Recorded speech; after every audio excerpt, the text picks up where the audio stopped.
Republican National Committee Chairwoman Ronna McDaniel was unanimously re-elected to steer the party for another 2 years on Friday, vowing to help the GOP win back the House and Senate in 2022.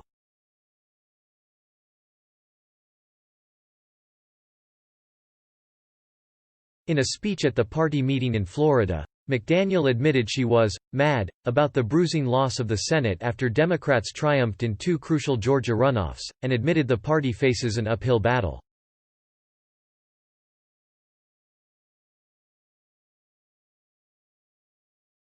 "We have a lot of hard work to do to take back the Senate and the House in 2022, but I am mad and I'm not going to let socialism rule this country," McDaniel vowed.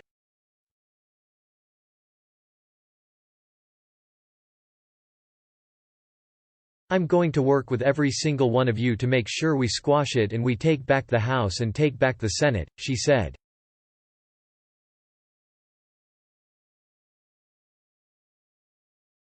"So Democrats, get ready, buckle your seatbelts. We're coming."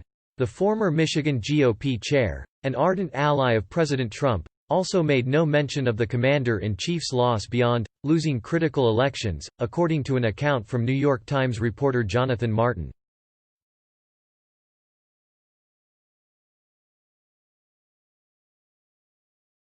McDaniel was tapped to lead the RNC by Trump in 2016, replacing Reince Priebus, who went on to become Trump's chief of staff for several months.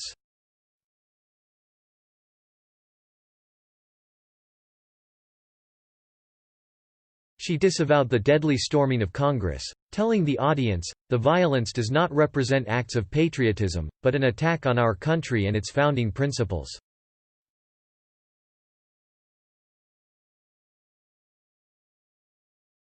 Quote,